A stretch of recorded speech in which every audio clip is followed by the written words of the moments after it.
What's up, everybody? Welcome back to the Davin Bellamy One Love Media Channel.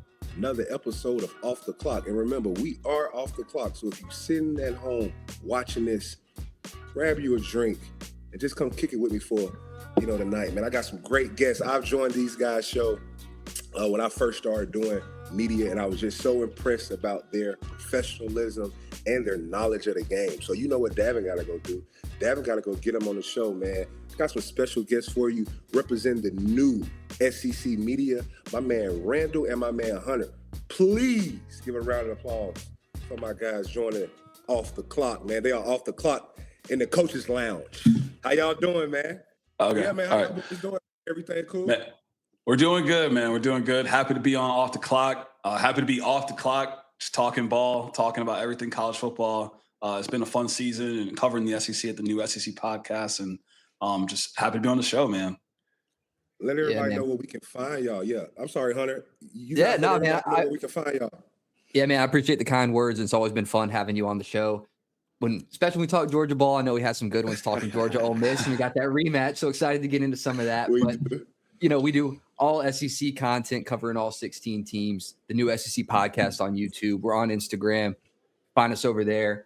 But as always, happy to be here chatting with you and looking forward to getting into it. And the IG is the new SEC media at the new SEC, correct? Yes. Yep. So we make so man, look, these guys have a great platform, and like they said, they cover majority of, really all of the SEC. And as the coach of the team, I kind of focus on Georgia. Georgia had the bye week off because we earned it. You know what I'm saying? We earned it. So it's a lot of games going on. So I wanted to pick these guys' brain, man. These guys' knowledge is crazy when it comes to the game. The first thing we're going to jump into right here is, man, I guess the elephant in the room. We had these weeks, playoff games. And, of course, we had some good ones. Texas A&M versus Miami. But let's start on this first. Of course, the elephant in the room is what I call Kentucky Fried Chicken University. I don't think those teams deserve to play against these top dogs. How do you guys feel about it?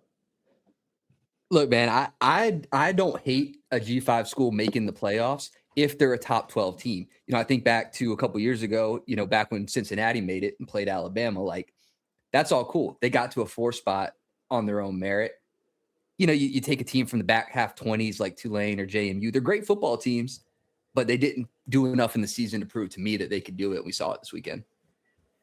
Randall feels but I feel different. So, me and Hunter, me and Hunter, we argued about this for over 3 hours. And I think that there has to be at least one spot for a G5 team to make it, just for these guys to have a reason to play. The Georgia Southerns, the Georgia States, the Boise's. And, I honestly think that people look at the college football playoff too much as like a science experiment, where it's like, okay, if the committee got it right, that means these games are close. That's not what this is. It is about qualifying to get in. And then whatever you do once you're in, you're good. So it might be anti-SEC, but I do believe that there should be at least one spot for the G5 teams. All right. To Hunter's point, that Georgia team the year before played Cincinnati in the Peach Bowl and played them pretty close, and I had to have a game-winning field goal to win. So just my thoughts there. No. I definitely agree somewhat. I think when we started talking about 2 teams were in, it wasn't just one. Right. 2 teams were in. So there is a Cinderella story for one young lady on a special night. It's usually not 2 Cinderellas. And that's when I think you stretching the product a little bit, because like we talked about last week, we had Jason Cabino on the show who went to Penn State, and he was just like, if you are a Cinderella team, right, you need to be perfect. JMU has a 2-loss team, and you don't put in a Notre Dame. I'm not even going to be biased and say an SEC team like Texas or something like, but you don't use a team like Notre Dame. You know what I'm saying? And you're a no disrespect, Kentucky Fried Chicken University with 2 losses. Yeah. So JMU had 1 loss. And honestly, I almost feel like JMU played a better game than Tulane. What was the final score? I'm sorry. 51-34. Yeah. Man, look, tomatoes is still a fruit. It's 30-3 at half. Right. No, you're right. You're right. Look. So, Hunter, so what you tell like this, Hunter, is like, do you think it just should be the best teams? Best 12. And I think Boise State last year could have had a claim to make it on their own merit. Sure. Like, did they need a bye? No, like, and you could see, like, if Tulane took care of business against UTSA and they still had that first season Ole Miss loss, then sure, I think that they might have been a top 12 team, but they didn't. That's not the resume that they put forth. And I think it kind of skews the playoffs a little bit. Because, like, is there that big of a difference between Ole Miss and A&M when it comes to ranking? Like, they're one spot apart. A&M had to play Miami. Ole Miss basically got a bye. And, like, based on, like, a fractional difference between those two teams. And, like, that, you kind of feel for A&M in that regard. Like, they could have been sixth. That's a great point. That is a great point. That is a great point. That is a great point. I mean, when I look at it, too, it's like, one team had to – now we're talking about – it's what, week – see, I call this week 14, week 15. It's week 14 in college football. Now we're talking about nutrition, right? And like you just said, Ole Miss just basically had a bye week.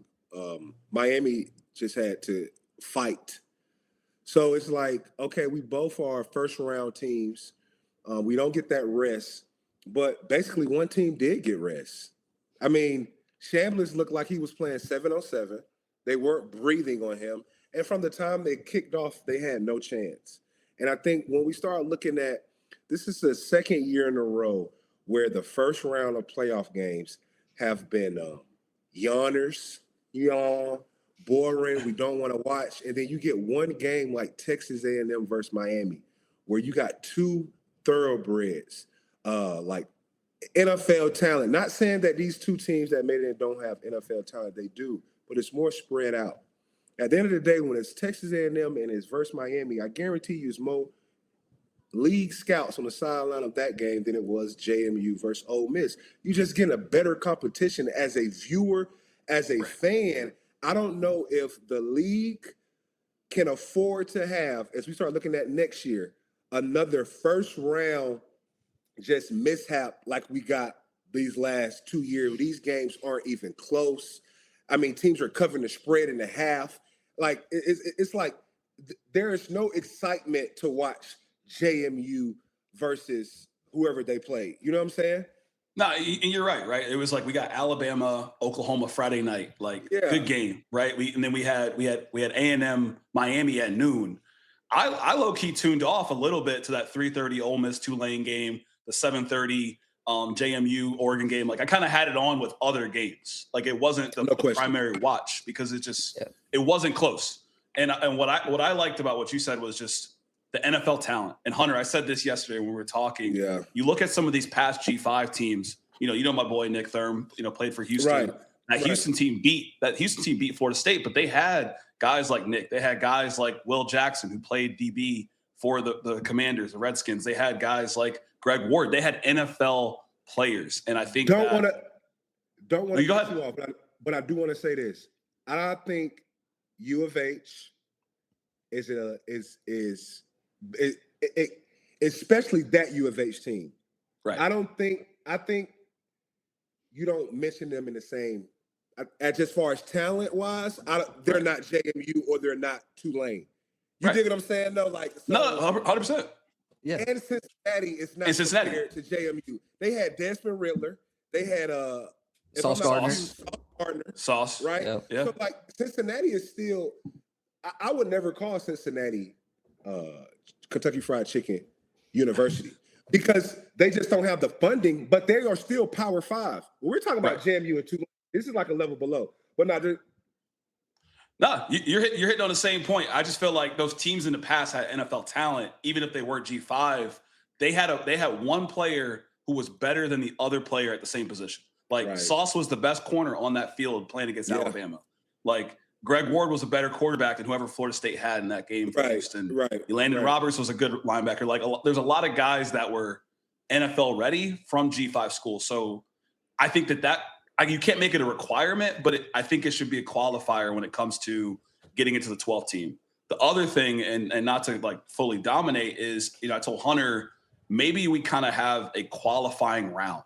So instead of having 12 teams, you have 14, and maybe you have Notre Dame play JMU, and if Notre Dame wins, they play Oregon, or you have BYU play Tulane, and then if BYU beats Tulane, then they play Ole Miss. Like, because the G5 schools don't play as hard of a schedule, so they need to play the back half of those, the 12 to 14, to qualify to get into the final dance.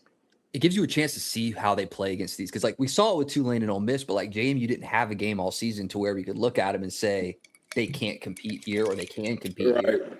So that's a good way of, like, letting everyone see how will JMU play against a team like this. Like, can they earn it on the field? So, like, I like that too. It's just a lot of football. You know, you got some teams that didn't have to play 5 games. For sure. You know what that wears on the body, I'm sure, like 5 straight. No doubt. So look, let's pivot right here. Who do you think looked the best this weekend? We did a little segment on this, and it's kind of between 2 teams. I mean, you could make the debate, I guess, between Ole Miss and Alabama, but it's not the complete performance from Alabama. The second half, though, I would say the second half Alabama team was the best team of the weekend, like hands down. It's this completely different team from the first half, 180 from the Georgia game, like. So I think that's an impressive team right there. I'm not gonna bite you on that. What y'all do? I mean, I was in the same boat. I said Alabama. I think and I honestly, I give an honorable mention to Miami. Miami's defense really stepped up against A&M. It wasn't a sexy game, but 22 pressures on Marcel Reed, forcing two picks, a fumble. I think I might give it to Miami. I do like that. You know what? I think Ole Miss kind of impressed me a little bit, and the reason why I say that is because, I thought, like we talked about on this show about 2 weeks ago, we had DeAndre Baker on, I thought Lane Kiffin just was the mastermind behind the offense. I thought he covered up I thought he made players a lot better than what they were, just by always having them in the right position, which is a coach's job. I didn't want to take anything away from Chambliss, because I have a lot of respect for him as a football player, and I think he's very talented. I think he's going to make a good professional quarterback. I just haven't seen him without Lane Kiffin, and I saw him without Lane Kiffin, and he looks the same.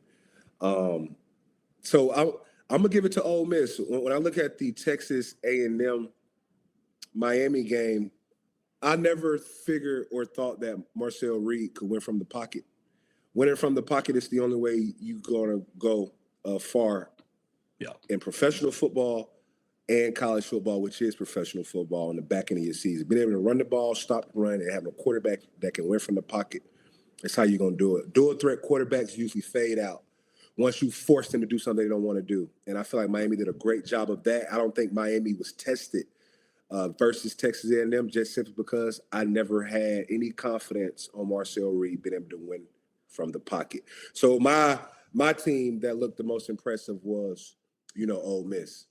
Yeah, it's a good point on the Marcel Reed thing, like the dual threat. I feel like as a dual threat quarterback, to be able to break out and be able to throw in the pocket, it's got to be like the dual threat quarterbacks that have the arm talent from like a velocity standpoint. Right. It was crazy weather in that game, the wind, and you could tell he didn't have the zip on his passes. I mean, he's only like no shade to Marcel Reed, but he's only 180 pounds. Like he's not a big quarterback on the frame, and I think some of those passes were getting caught. He couldn't put the zip on it to get there, and I think that took a little bit away from it. So him coming back is going to be huge for them, but it definitely played a factor there. He ain't had no choice but to come back. After what? Yeah. First of all, after his last 3 games, he threw 4 picks versus Texas in the first half.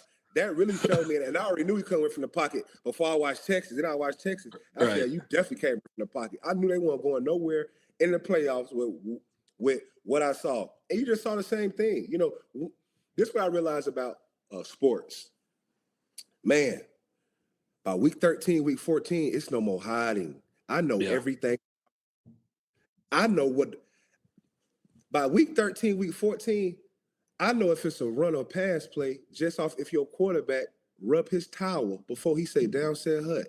By week 13, week 14, all tendencies are on tape. It's like the real world. It's like they say when you walk out your door, you already on millions of cameras. You can't get away with murder now. By week 13, week 14, when you start talking about playoff football, we know everything everything about you. We know you don't have the arm strength to throw outside the numbers. Where are all of whatever his name is, Reed passes in between the numbers? Because he don't have the arm strength to throw outside the numbers. So you just saw Miami sitting on shit.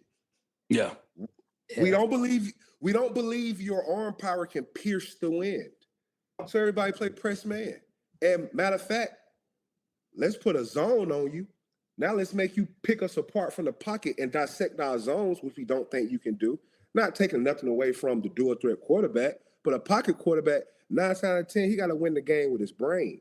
That means he knows you in, by how the safeties are. I know my ball going right there. Usually dual threat quarterbacks, they know that I can get outside the pocket, so I don't have to read.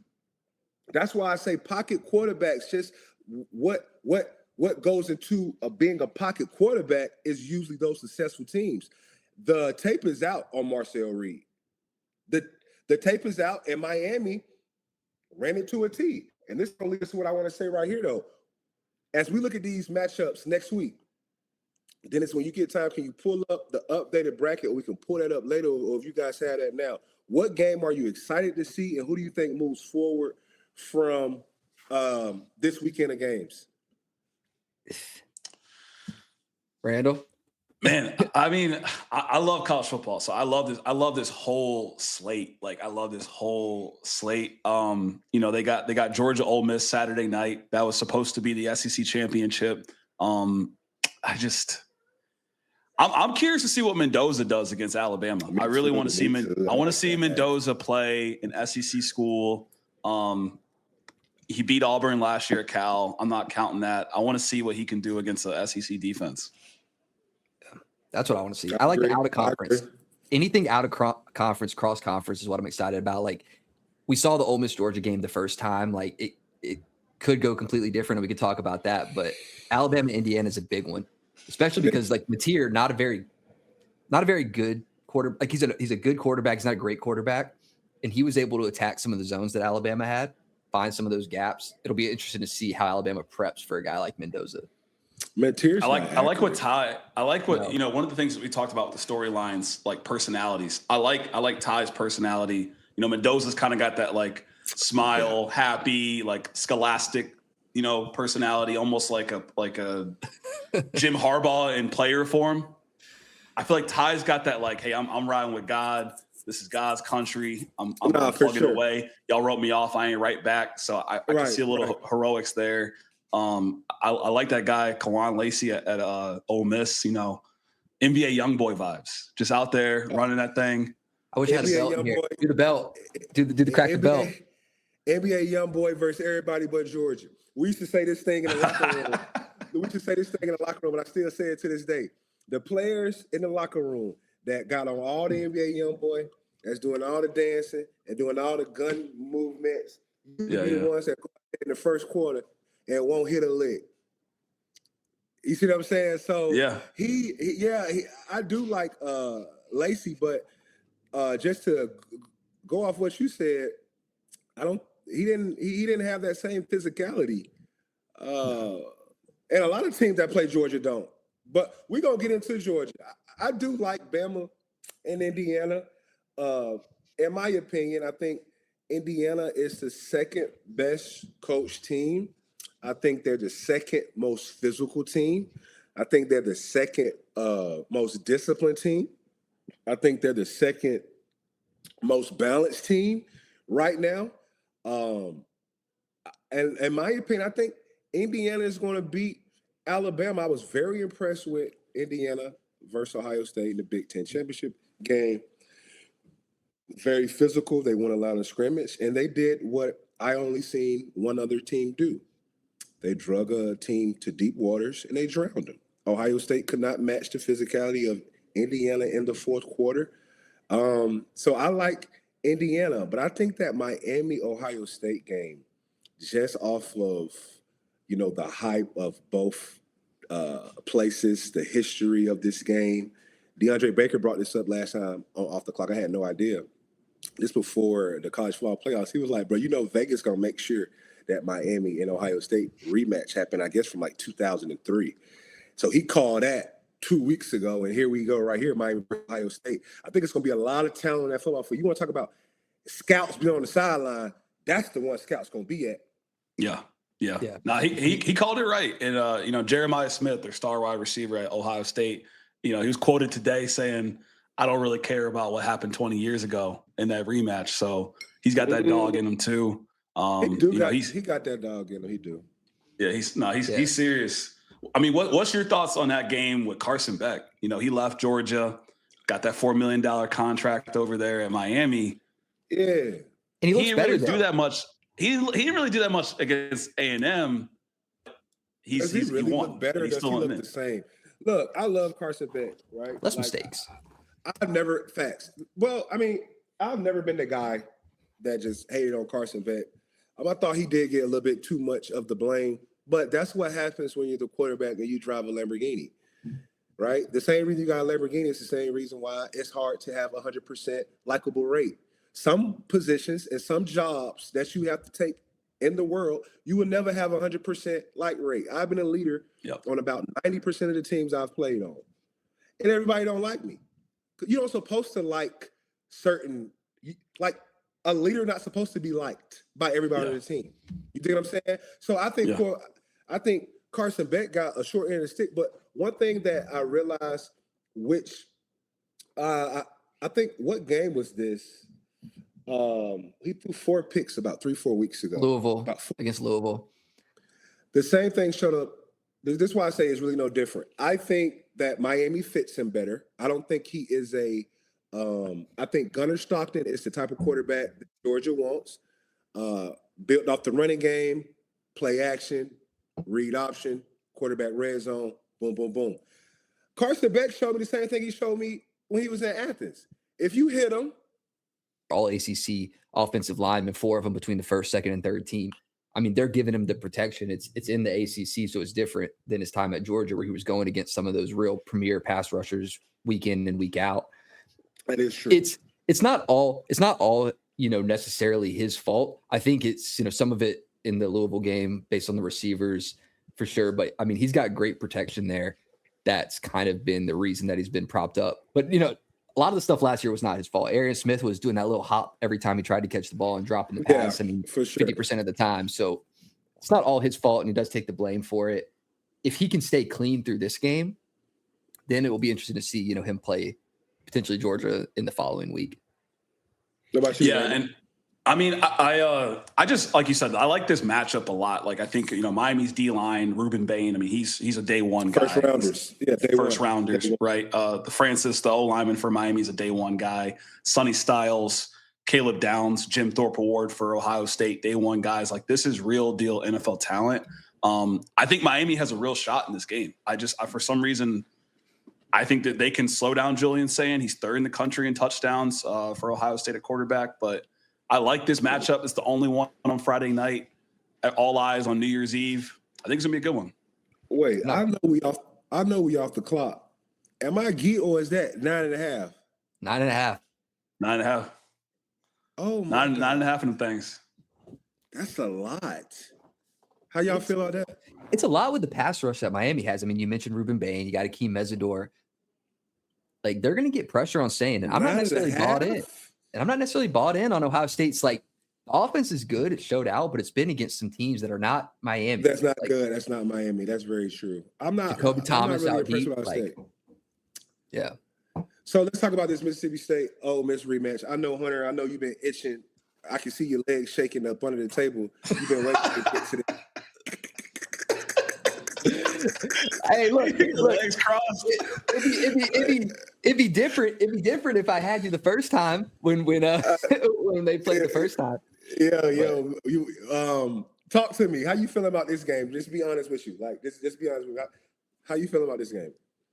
I'm gonna be honest with you, and I'm not just saying it. I'm having a hard time kind of finding the edge for Ole Miss here. Like, the first time I saw it, the edge here, and I went back in this morning, I was watching the final 3 drives of the Ole Miss Georgia game, and I was like, all right, Georgia, the whole game, let them score 5 straight touchdowns. What happened the last 3 that went right for Georgia all of a sudden?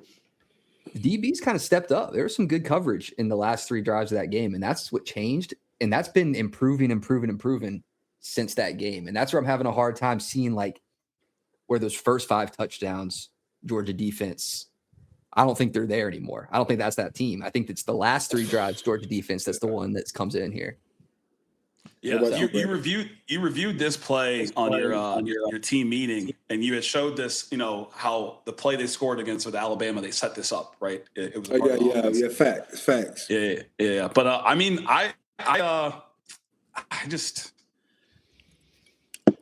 think that Georgia just wears teams down. 17 unanswered points in the fourth quarter the last time they played. But I like the way Ole Miss looks. It's hard to go against Kirby. That's just where I'm at with that. It's hard to go against Kirby. Yeah, 4-0 in rematches in his career. So, I mean, that's kind of how I'm feeling right now. I was kind of hoping. I mean, you guys already sound defeated before you even go into the match. I was kind of hoping to get some little banter right here, but I didn't expect to say I agree. I truly agree. I mean, like I was saying, for the longest period of time with the rematch of the SEC championship, that this is not the same Georgia team. I think when you look at a football team, the first 4 to 5 weeks, it's like in the NFL, right? You got your 53-man roster. So you found out you make the team right after the preseason, right after camp. And then they always tell you don't get comfortable because this team is going to switch in 4 weeks.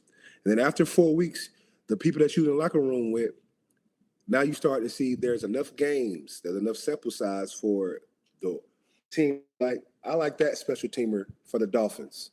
Let's get him on. Yeah. So by week 4, week 5, coaches and everyone start to figure out what I got. I no longer can lie to the team. I no longer can lie to myself if I'm a player. By 4 games in, I got 4 games of sample size of if I'm a good football player or a bad football player, if I'm a good team or a bad team. I think when Georgia played Ole Miss, when Georgia played Bama, you're looking at guys, redshirt freshmen, redshirt sophomores, about week 4, week 5 in. Still wet behind the ears, still getting their feet wet. And once you constantly, especially since doing a team meeting, I'm breaking down the tape. So I'm seeing technique and fundamentals get better week by week. Even as simple as things as on a screen pass, go put your outside foot on the numbers and turn it inside. First 4 weeks, young guys, they being coached to do it. I go blank in the game. That don't happen. By week 5 or 6, if that hasn't been changed, somebody else coming in the game. So you're forced to change it. So in my opinion, I think this Georgia team that people are seeing right now, the Georgia SEC championship game is the team that you're going to get just because they're older. And we always say this in college football or football period. By week 14, whatever year you was, you're not that year no more. You got 14 games under your belt. You're not a freshman no more. You're a sophomore. You got 14 games under your belt. You're not a sophomore. You're a junior. No more excuses about being young. You've had enough time to grow up. No more excuses. I think that's the Georgia team you're going to see. Before I let you guys take over, this is the only thing I'm a little worried about. 2 weeks off, going against a team, especially an offensive team that just had a practice run, a practice 7-on-7. They had a preseason game. They had a scrimmage against Tulane before they played Georgia. Yeah, it's a good point because there has been a lot of synchronicity built up between Trinidad Chambliss and these receivers over the past couple weeks, where while Georgia's defense has gotten better, Ole Miss has been able to use this last Tulane game as a tune-up, and they're getting really in step with those receivers, where if you watch the last couple plays and the last couple drives of the last Georgia game, there were some guys open that Chambliss missed. He missed those throws, not even in the face of pressure. Like Georgia was really kind of only sending 4, keeping a spy back. He was making some errant throws on his own. So I do think that this tune-up game with Tulane, Georgia coming off a little bit of a break, does give them a little bit of opportunity for some of that chemistry build up to come in. I like that. Randall, we got a clip right here. I want you to jump in right after this clip, Randall. Dennis, get that for me. Play my theme music like Co-Prime. Noticed them handling the game plan and everything this week.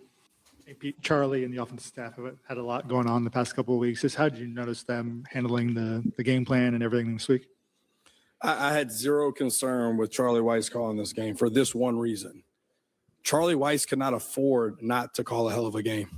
All right. All he's heard, right, his whole life, Lane Kiffin's office, Lane Kiffin's office, Lane Kiffin's office. So this is his one opportunity, right, for people to realize Charlie Weiss calls the offense, right? Just like he's done all year, and he did a great job of tonight. So I had no concern on that, because the last thing Charlie wanted to do is come out here and lay an egg, all right? Because then whose offense is it? Yeah, you be writing about it. Whose offense is it? That's right. Did he say his name? Whose offense is it? Okay. He's such a coach. Yeah. Because you didn't score any points. Kiff wasn't here, right? So then now, Charlie doesn't call the play. So Charlie does a great job, and there was zero concern with him. Like I said, from the very beginning, he didn't get on that plane with any doubt that he was going to coach us in the game, because that's who he is. All right, so he did a great job. Yep. I like it. Tell you what, Pete Golden Talk to me. starting on third base, got a nice little head coach job since Kiffin left. He's right though. Like Charlie Weiss, that's Lane Kiffin's boy, right? Lane Kiffin's basically gave him the OC job at LSU. If he goes out there and calls a Bush League game, we know Lane's loyalty and the lack thereof. He probably would have went and found a different OC. That's my thoughts there on that. What about you, Hunter? Talk to me. Look, man, I like it. I mean, I didn't think that Ole Miss was going to miss a beat, honestly, from Lane. I mean, you playing Tulane. I mean, relax. Okay. Okay, but it's damn near the same score from the first matchup. And Tulane's a real team. Tulane beat the ACC champion. Whether you give credit to that or not, but like, bruh, they called a similar game. Nothing really changed. I think the only thing you look out for is how aggressive Lane Kiffin was. Like a fourth down go getter, like I'll go on fourth down, even when it's not, analytics might not say so. The Georgia game is going to be one where that's going to come into account, because they had to go for it twice, last it's that time. feel. Okay, so let me ask you this right here. I hear what Coach saying, and this is where I would play devil's, advocate. Let's play devil's advocate real quick, right? It's Charlie Weiss. Is that Charlie Weiss' son? I guess. Yeah. Old Notre Dame coach? Probably so. Yeah, the old Notre Dame coach, right? Probably, that's probably his son. Yeah. Okay, but if he calling the game, then why he calling the game? And then when you play Georgia, Lane Kiffin was the one that said, yo, Shamblers, don't run that. Run this. So my question to you is, I don't know, do you know this? I know that quarterbacks have a mic. Who's on the mic? Is Weiss? What's his name? Weiss? Is Charlie Weiss on the mic? Or is Lane Kiffin on the mic? When they played Georgia and Lane Kiffin saw something, did he hear Lane Kiffin's voice? Did he hear? All I remember is the camera and Kurt Hurstreet pointing at Lane Kiffin and saying, no, throw it here. So yeah. I hear what you're saying, but who offense was it truly? Look, I hear you. Really, at the end of the day, there's offensive play call. The offense is in the hands.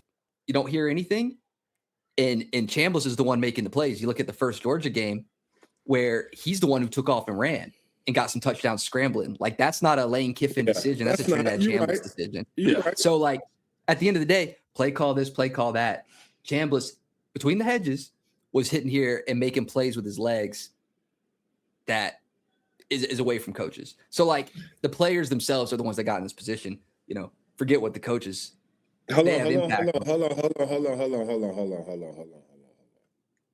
Okay, let you get away with that. Now, they matter. They matter. The players play. I agree. And I say that a lot on the team meeting. And I say that a lot on the team meeting because I know who the coach is. So I know you're getting hellified coaching. So if your ass go out there on that tape and do something on that team meeting that I know you ain't being coached to do, I know you're being coached by a GOAT. So that's why I say players play, coaches coach. So I do agree with that. Now, I hold Lane Kiffin to the same standard as I hold Kirby Smart to. And I think those Lane Kiffin-led teams and Kirby Smart versus Kirby versus Lane Kiffin, I think those games are so good. Why? They came from the same tree. They're used to practicing against each other. Coach Smart's running the same defense he ran at Alabama, and Lane Kiffin is throwing the same stuff he was at Bama. They're used to practicing against each other. Ones versus ones, twos versus twos, threes versus threes. Your coordinators are calling it. Lane Kiffin know what Coach Smart want to run because Lane Kiffin had to develop practice scripts off of the Alabama defensive plays. So it goes the other way. It comes the other way too, though. Like Kirby now knows what Lane Kiffin likes to do too and can plan around that. So it goes both ways. So that's what I'm saying right here, though. I'm just not finna say that, when it came to when I'm looking ahead of this matchup, I still believe this. I'm going to give a grain of salt to what I saw against Tulane. I'm just going off my sample size. I don't like the sample size. So what I'm saying right now is I'm just not going to sit here and say, you know what, Shambliss scrambled on Georgia. And that one Lane Kiffin. Well, you know who put the script together? The first 15 plays? Kiff. Sure. So Kiff, yeah. Be careful. I want Ole Miss people to be careful, right? You so quick to be like, yeah, we ain't need them. Who offense was it today? You ain't play nobody. Relax. I mean, in their defense, last time they played Georgia, 35 points. Ole Miss right now, number one offense in the SEC, yards per game and passing yards per game. I get they don't have their play caller, but all Weiss has to do is call 3 more games. That's all he has to do. Right. Okay. All Ole Miss had to do was wake up, get on the bus, and they was going to beat Tulane. They didn't have to do nothing else. They didn't have to practice. All they had to do was wake up, get on the bus, just the way God made us. They was going to beat Tulane. Look, I always go on these tangents. My first year, when I was at Georgia, we was doing one-on-one pass rush. And this going to break it all down for you. We were doing one-on-one pass rush. And Leonard Floyd went. It was a D-line coach named Coach Rocker. Coach Rocker is now the D-line coach for the Philadelphia Eagles. He was a D-line coach for the Georgia Bulldogs. We doing one-on-ones. And Leonard Floyd did a move where they said down said Hut, and he ran by the tackle so fast that the tackle didn't even touch him. And what Coach Rock always did was he'll watch your rep and he'll critique it. Even if you won, Flo did a speed rush. It was so fast. Coach Rock looking around at everybody. We looked at Coach Rock, think he gonna say something because y'all got something to say. You know what he said? That's between God and his mama. It ain't nothing I can say or coach. So that's what I'm saying right there. Look, man. So all Ole Miss had to do just by how God made us. It between God and their mama that they was gonna beat them. So let me ask y'all this question: what does it take to sneak out with a win for Georgia? Because if they beat Georgia, they snuck out. Give me 3 keys to victory for Ole Miss to beat Georgia. Look, first and foremost, third down. If you can get Georgia to third down, Georgia's not the best third down team. They don't really face it that often. Third and what? Exactly. So they're getting into third. They're getting into such third and manageable situations that it doesn't really matter. But you get Georgia to third and 5 plus. All of a sudden, you're kind of playing like that's not that scary of an offense at third and 5 plus, because I mean, no team is running the ball in the playoffs more than Georgia is. 41.5 rushing attempts a game. That's crazy. Like, no one's doing that more than them. Ole Miss just behind. If you can get them to third down, they're about 44. Georgia's for about 44% on third down, which is not good. No. So that's kind of your key here is how do you attack first down? How do you attack second down? I'm a little concerned with the rushing defense for Ole Miss, but depending on how this game plan starts coming out, if it is like the last game, you're in a little bit more of a shootout. Georgia might have to start throwing a little bit more. You might find an incompletion here and there. It's a matter of stopping 1 drive, 2 drives. That's how it was last game. They didn't stop points on any drive last game. So that's what I'm looking at, third down. So you gave me one. Rather give me 1 or 2 more. Second key I would say here is I test these DBs out. You know, we've been hyping up Ellis Robinson. We know what Dalen Everett can do. I would test these DBs. I would send some deep passes to Deuce Alexander, some deep passes to Stribling. They got a very vast receiving core. They got about 6-7 guys who can get their hands on the ball. Test the secondary. Georgia's just starting to emerge to have some defensive pressure on the D-line spot. I would make this secondary work and kind of take some shots. I'd also play aggressive. I would probably go for it on 4th down. You have nothing to lose if you're Ole Miss. If you lose this game, you're not favored. So I'd be aggressive and I'd test out this secondary. And with that, one thing to add to there, like I'm looking at the seam. I'm testing that seam a little bit. Because you saw them last time they played the linebackers, especially like in late now as they're getting them more involved in the pass rush, you might have more opportunities. You got a big tight end. You got Daquan Wright. He's a little hard to cover from the DB position.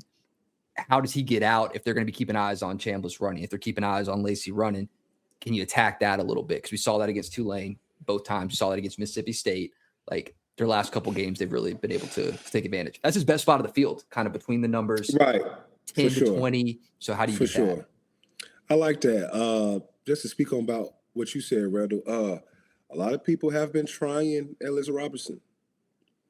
And that's another guy who's the example I brought up of he's definitely not playing. He's not playing like he was in the first 4 games. This guy's playing like somebody that's probably going to leave next year. This was the number 1 cornerback in the world when he came out from IMG. He has all the intangibles. We was hard on him on the team meeting simply because he was just getting beat too much. The technique wasn't there. But I give credit when credit due, because that bird in the eye, that bird in the sky don't lie. And this guy has been getting tried the last 4 games, and he's hot pointing the ball. He's playing sticky coverage. So you guys' keys were that basically you want negative yards on first down. Is what I'm saying. So basically, Ole Miss has to stop the run because Georgia's not going to trick you. You know what's coming on first down. Downset hut, here come the inside zone. Can you stop it?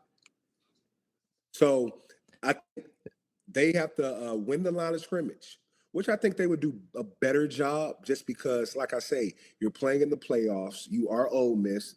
God made you the same way he made those guys, across from you. It's going to be a little pre-workout. It's going to be a little anxiety, fireworks. So you coming out your hips a little harder because them lights bright. Yeah.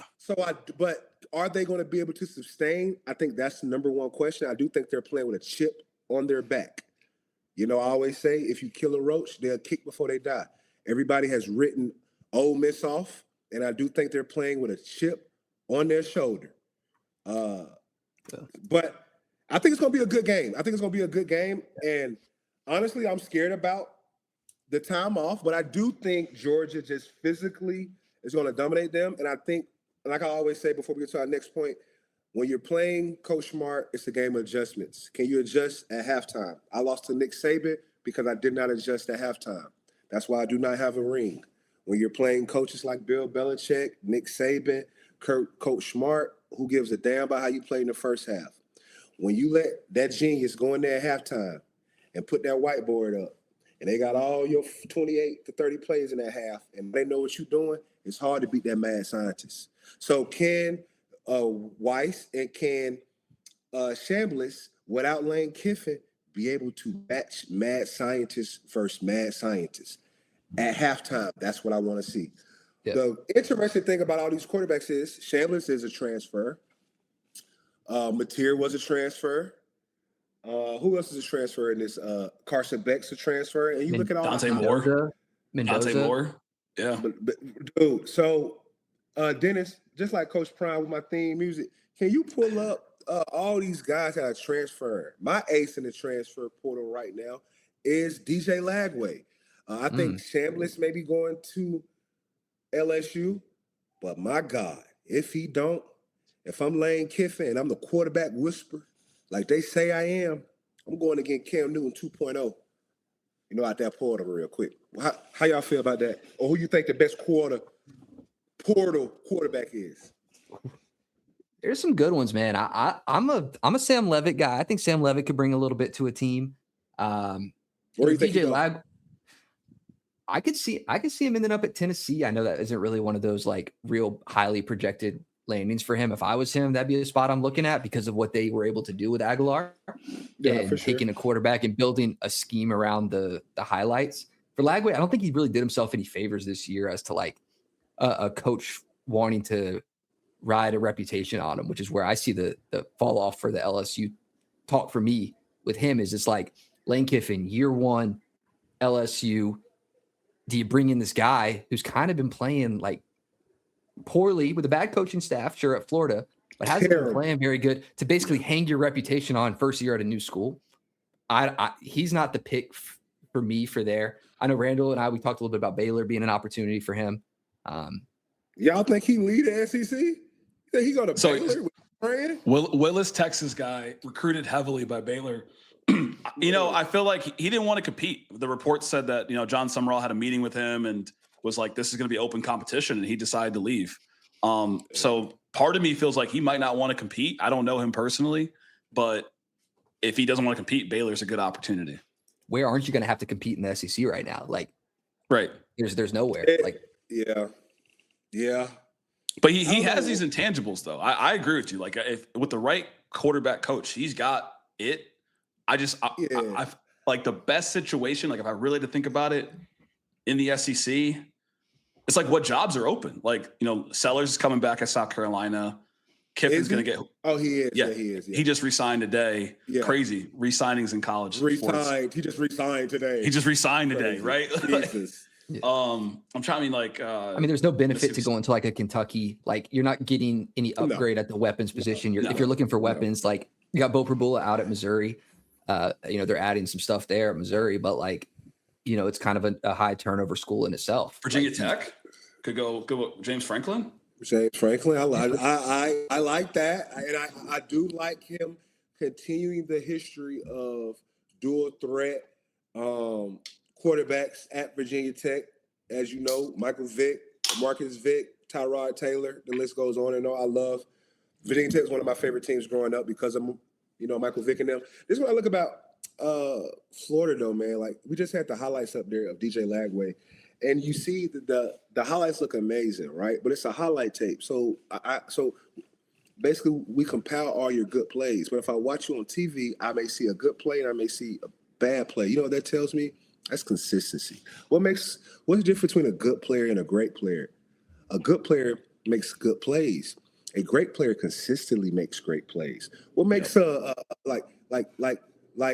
makes somebody, you know what I'm saying? Like, you get my gist. So it's like when I look at Billy Napier, I'm not really I never really was a fan. I thought he got the Florida job a little bit too quick. I didn't think he proved himself enough of lower level football at Louisiana, Lafayette, in order to get a job like Florida. When you get a job like Florida, man, you usually are coming from another big time program or it's a home run type hiring. I think because of his tree, he does come from the Saban tree. I think that made him jump the line a little bit. I don't think he was ready. I'm not saying he's a bad coach. I just don't think he was ready for the plate. You don't go from Louisiana Lafayette to being the head coach at Florida. Like it wasn't enough. So, for example, why did Coach Smart come in and just hit the ground running? Well, he made sure to take his time. I'd rather be a defensive coordinator than to go jump and be a head coach. I'd rather sit up under Nick Saban for 6 to 8 years and not go take on a head coaching job year 4. Exactly what Glenn Schumann is doing. Yeah, it's a great example for it. Yeah, it is. It is. You got to make sure you're ready because when you go from these small schools, when you are now the head coach of these Power 5 programs like Florida, Georgia, Texas, the list go, Penn State, Notre Dame, you are a superstar. You are the president. Like you are the CEO of a $1 billion company. So it's hard to go from, running Louisiana Lafayette to now having Florida. Like Dennis just put, in the comments, our producer, he built a great roster. That's easy. It's Florida. It's Florida. You got the money. Right. You got the money and it's Florida. Reputation. Yeah. Dude, all I got to do is set up a teleprompter on AI. I never have to go recruit. If I were in Florida, I tell the teleprompter on AI to call this kid and offer him, and I ain't gotta be on the phone and he gonna commit. On the spot. Yeah. It's Florida. I look at DJ Lagway and I say all that to say this. I think Billy Napier will be a good coach. He went down a level to come back up. I think he will be a good coach. I don't think he was ready for a superstar in a program like Florida, even though he did build a great roster. I do say this. DJ Lagway is going to have a similar, if he does it right, my opinion, it's going to remind me of Bo Nix. Bo Nix, if you put on the Bo Nix Auburn highlight, it look like DJ Lagway. Like, this is a good player. When you watch the full game, it's not consistent. Sure. Then he go to Oregon, you get somebody that really know what they're doing with you. Everybody know how to treat you. But when you find somebody that treats you right and know what you like, you usually don't go nowhere. So I feel like if DJ Lagway can go find him, because he has all the intangibles. If he can go find him a quarterback whisperer to untap some of that undeveloped potential that's still there. At the end of the day, this guy's still 6'3", 230 plus, probably can run 4.53 and can throw the football on his knees 90 yards. If you put him with Lane Kiffin, in my opinion, Oh my God, you cooking with oil. Jesus Christ. Get him back close to Texas. Texas high school state player of the year when he came out. You talked about Oregon. I'll tell you what, they've hit on transfers. I mean, Dylan Gabriel, Bo Nix, Dante Moore right now. That's a program that they get to pick who they want to be their transfer quarterback. Miami's 2 for 2. Carson Beck, Cam Ward. Another good spot. I can see somebody landing whenever Beck decides to leave. Those two, and then I throw Indiana in that mix a little bit as one of these 3 schools that's kind of going to be able to take a pick because they just took Mendoza out of the portal, turned him into a Heisman winner. They're not going to. They might not. Yeah, Curtis Rourke. I mean, great quarterback last year. Now they start looking at some of these guys that came in, like Rocco Beck, Dylan Raiola, that are going to need a home too. And now you start wondering where does Miami? Where the hell you think he go? You think he go to Texas Tech? I think it was Louisville. I think it was for Jeff Brom in Louisville. Wow. They got to replace, Miller Moss out of there. You got, decent ACC competition. You got decent visibility. I don't think the guy knows half of what he's doing anyway. I think he's made poor career decisions up to this point anyway. So I don't necessarily think it's guided by. I can semi-agree. Yep. But I think that they took Miller Moss and created a decent program around him, even though they did go with some split quarterback sets here and there that took a little bit away from him statistically.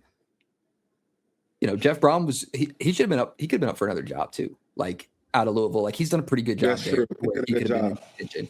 Not a bad spot for him if he was to land there. He could go to Texas Tech. I think, Where do you think Raiola goes? Me, I don't know, man. I know this kid, and one, I don't blame the kid for this. I know the kid he loves his brand. I think Nebraska brand is big enough for him. So if he was able to leave Nebraska, I don't think he would go to a Louisville. I think this kid is about branding. So I think when this kid transfer, it's not going to be about, in my opinion, I think he has the confidence of he always showed when he was in high school. I can pull up to your squad if it's in Texas or Georgia and make y'all better. I don't need to go to where a coach fit. When I pull up, I am the program, kind of how James Harden think. That's how he thinks. In my opinion, I think he needs a bigger brand. And I think he wants to play for a team, honestly, that has primetime games all the time. I think he wants his brand on the national stage. I do think that. But to answer your question, I have no freaking idea where Dylan Raiola is going to go. I mean, hold on. Dennis said, or he's about stealing Pat Mahomes' brand. I mean, between the hair, the pregame celebration, the number, he's a swag jacker. He's a swag jacker. If he comes to the SEC and tear it up, he'll go number one overall. Yeah, the best quarterback position in the SEC. Hunter said it earlier. It's Tennessee. What? You don't think he can? Dylan Raiola, a bad boy. I ain't gonna lie to you. I'll take Dylan Raiola over Marcel Reed. I'll take Dylan Raiola, true freshman, by the way. Whatever, last year he was a true freshman, right? Yeah, he's a sophomore this year, I think. Sophomore now. Yeah. I'll take him over Marcel Reed. But, I mean. Did he have a better freshman season than fucking Archie Manning? Did he do more electric things with less around him than Archie Manning?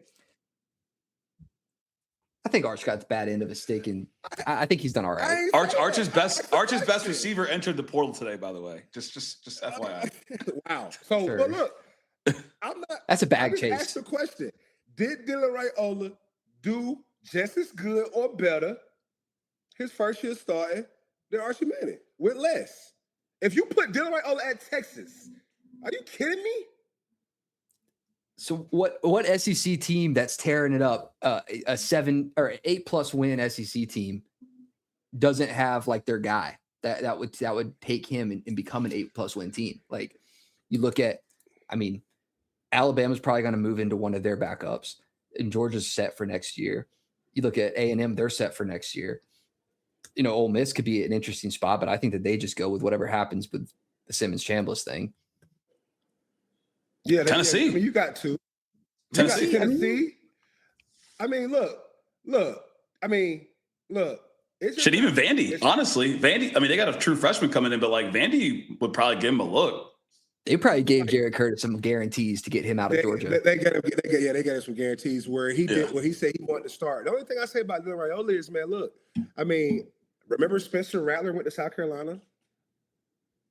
I mean, so it's like when I realized about now I am, SEC bias, but if you did have offers from the SEC and you chose to go elsewhere, the SEC is always in the back of your mind.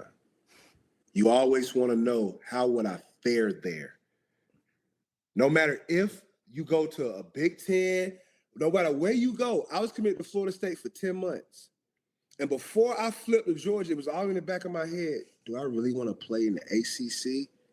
So I bring it up to say, a lot of these players, man, they second chance around. They like, fuck it. I may go let me go test my talent in the SEC, a.k.a. Joe Burrow. He could have probably went anywhere, but I'm telling you, I don't care where up. I've been in plenty of locker rooms with players that did not play in the SEC. They always ask, how was it playing there? Or they always say, I could have played there. So now in this transfer portal spot, I never take it off the table that one of these guys, I think they can go to the SEC. And that's all I'm saying. Spot. I mean, it's a make or break though, because you look at a guy like John Mateer had some first round grades, early in the season, coming into the season. Now, I mean, he's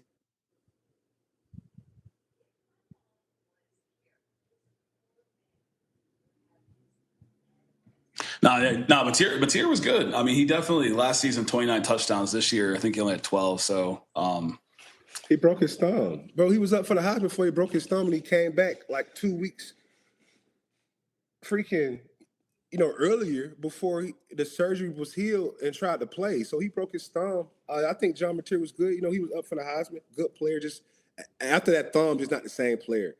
Not the same. So I guess before we can sum this up with you two guys, give me just to wrap up the portal conversation.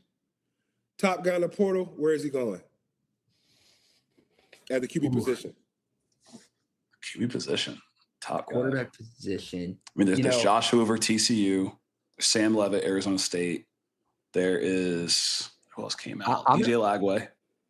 I'm going to look at Bo Prabula going back to Penn State and doing things back at Penn State. I think he went to Missouri for a little bit. Okay. I think he goes back to Penn State and kind of becomes that guy there. That's my number one, I think. Sneaky. I'm curious where Drew Mestamaker goes for North Texas. I could see Josh Hoover as a sleeper from TCU going to Indiana. Best SEC quarterback transfer, probably Sam Leavitt. I think Sam Leavitt finds himself in the SEC this next upcoming season. One of those quarterbacks too, for sure. Yeah.